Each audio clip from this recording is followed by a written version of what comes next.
दोस्तों लॉकअप में visiting hour start हो चुके हैं, जहां पे लॉकअप के विजिटिंग आवर में विजिटर्स आने चालू हुए और विजिटिंग आवर में जो विजिटर्स आए हैं उनको मिली है एक पावर ये है कि वो या तो बचा सकते हैं अपने यहाँ पे जिसके लिए वो विजिटर बन के आए उसको, या फिर वो सीधा एट्रिक्स में डाल सकते हैं। तो यहाँ पे इस चीज के साथ में लॉकअप वाले जो है वो खेल गए, एकता कपूर खेल गई। क्यों पता है? क्योंकि कोई भी अगर विजिटर आता है किसी से मिलने के लिए लॉकअप में, तो या तो वो उसका क्लोज वन होता है या कोई अपना आदमी होता है या फिर कोई फ्रेंड होता है, बट ऐसा कुछ भी नहीं है। यहाँ पे लॉकअप वालों को पता है कि किसको उनको सेव करना है और किसको यहाँ से शो से निकालना है, किसको टॉप 5 में लेके जाना है, टॉप 7 में लेके जाना है, टॉप 2 में लेके जाना है, किसको विनर बनाना है। सब कुछ पहले से इन्होंने डिसाइड करके रखा है, बस तरीका अपना अपना ये आजमाते हैं। तो यहाँ पे जो विजिटिंग आवर स्टार्ट हुआ है, जैसा कि मैंने आपको बताया कि जो विजिटर से उनको पावर दी गई है, तो पावर यही है कि या तो उनको सेव कर सकते हैं या फिर वो अपने वाले इंसान को जो है वो एट्रिक्स में डाल सकते हैं।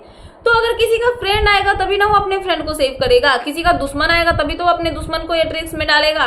तो यही चीजें यहाँ पे लॉकअप में देखने के लिए मिली है। जहाँ पे विजिटिंग आवर स्टार्ट होते हुए आकांक्षा चौधरी के लिए कौन आया मैं आपको बताऊं, उनकी दुश्मन सुनते ही आप समझ गए होंगे कि मैं किसके बारे में बात कर रही हूँ। सीधे मैं आपको बताती हूँ कि आकांक्षा चौधरी के लिए उनकी जो एक्स फ्रेंड थी सुजैन आई है यहाँ पे आकांक्षा चौधरी के लिए। और सुजैन और आकांक्षा के बीच में कितनी कांटे की टक्कर है ये मुझे बताने की जरूरत नहीं। आपने स्प्लिट्सविला में देखा होगा कि उस टाइम पे तो उनकी दोस्ती थी, बट जब ग्रैंड फिनाले हुआ था तब यहाँ पे सच्चाई सामने आई थी कि दोनों के बीच में कितना खतरनाक वाला झगड़ा जो है वो हो रखा है। और आकांक्षा चौधरी के लिए अगर यहाँ पे सुजैन आ रही है, इट मीन्स की मेकर्स उनको नहीं रखना चाहते हैं, क्योंकि सुजैन कभी भी आकांक्षा को सेफ नहीं करेंगी, सिक्योर नहीं करेंगे और वो उनको एट्रिक्स में ही डालेंगी। वहीं पे दूसरे की बात करूं तो यहाँ पे जो योगेश रावत है, तो योगेश के लिए यहाँ पे कौन आए हैं, उनके फ्रेंड यानी कि सौरभ बेदी। सौरभ यहाँ पे आकांक्षा चौधरी के भी फ्रेंड है और योगेश के भी फ्रेंड है, बट यहाँ पे योगेश के लिए वो आए हैं तो योगेश को ही वो जो है वो बचा सकते हैं। वहीं पे अगर राम कपूर की बात करूं तो राम कपूर के लिए कौन आया, तो उनकी वाइफ गौतमी।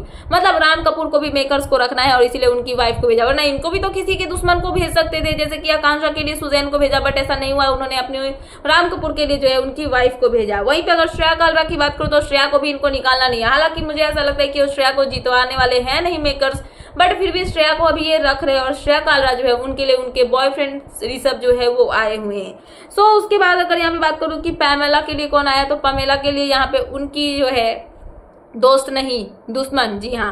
सो देसी ब्लिंक्स में जब पैमला थी तो वहां पे उनकी एक दुश्मन थी, कांटे की टक्कर दोनों में होती थी, जिनका नाम था लैली। और यहाँ पे लैली आई हुई है पैमेला के लिए और यहाँ पे पैमेला को वो सेव करने वाली है, नहीं क्योंकि दुश्मन कभी भी अपने दुश्मन को नहीं बचाता है। सो पैम का मैंने आपको बताया। उसके बाद शिल्पा शिंदे जो कि इतना अपना दे रही है 100%, 200%, 500%, 1000% इस गेम में, जैसा कि वो देती है। और यहाँ पे जब वो दे रही है तो मेकर्स ने उनकी सराहना भी की जजमेंट डे पे, 4th जजमेंट डे पे, बट ऐसा कुछ भी नहीं होने वाला। मेकर्स को शिल्पा शिंदे को भी विनर नहीं बनाना है, बट ऐसा नहीं है कि वो अनडिजर्विंग है, वो डिजर्व करती है विनर बनना, क्योंकि उन्होंने बहुत कुछ दिया है इस शो को। बट यहाँ पे मेकर्स को पता है कि शिल्पा को नहीं जितवाना है, तो शिल्पा की फ्रेंड नहीं बल्कि उनके दुश्मन विकास गुप्ता को बुला दिया है, जो कि आपने बिग बॉस में देखा होगा कि शिल्पा और विकास के बीच में कांटे की टक्कर होती थी। तो यहाँ पे विकास गुप्ता आए हैं शिल्पा के लिए, तो शिल्पा को कोई कीमत पे वो सेफ तो नहीं करने वाले हैं, इतना तो मुझे पता है। उसके बाद हर्षद की बात करूं तो हर्षद के लिए कौन आया, तो हर्षद के लिए अर्जुन बिजलानी आए हैं, जो कि हर्षद के फ्रेंड है। मतलब हर्षद को निकालना नहीं है मेकर्स को, उनको बचा के रखना है। जजमेंट डे पे तो निकल गए हो 4th जजमेंट डे पे, बट फिर से उनकी री एंट्री हुई योगेश के साथ में, जहां पे धीरज और सुफी को एविक्ट कर दिया गया। और यहाँ पर जो है हर्षद के लिए अर्जुन बिजलानी आए हैं, तो ऑब्वियसली वो उनको सेव ही करेंगे। जहां पे आपने सुना कि आकांक्षा चौधरी के लिए सुजैन आई, सुजैन यहाँ पे आकांक्षा को एट्रिक्स में रखेंगी। योगेश रावत के लिए सौरभ बेदी आए, सौरभ यहाँ पे योगेश को जो है वो सिक्योर करेंगे। राम कपूर को उनकी वाइफ गौतमी सिक्योर करेंगी।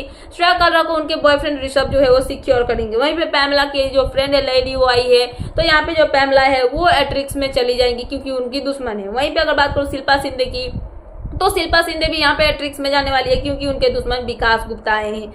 हर्षद चोपड़ा की बात करूं तो उनके फ्रेंड अर्जुन बिजलानी आए हैं, तो हर्षद चोपड़ा को वो सेव करने वाले हैं। और साथ में जो वरुण है यानी कि लैला, उनके लिए उनके फ्रेंड आरुष भोला आए हैं, तो आरुष भोला यहाँ पर जो है वरुण को सेव करेंगे और ये सेफ हो जाएंगे। तो एट्रिक्स में कौन कौन जाएगा, आकांक्षा चौधरी, पैमेला सरीना, शिल्पा शिंदे, और ये तीनों जो है यहाँ पे एट्रिक्स में जाने वाले हैं।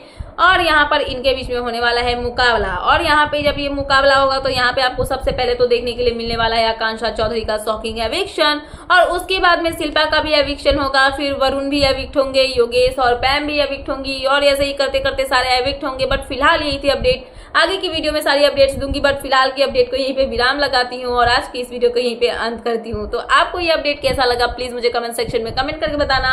एंड ऐसे ही लेटेस्ट अपडेट पाने के लिए प्लीज मेरे चैनल को सब्सक्राइब करना एंड बेल आइकन प्रेस करना, ताकि मेरे आने वाले सारे वीडियोस की नोटिफिकेशन आपके पास टाइम पे पहुंचते रहे। सो मिलते हैं नेक्स्ट वीडियो में।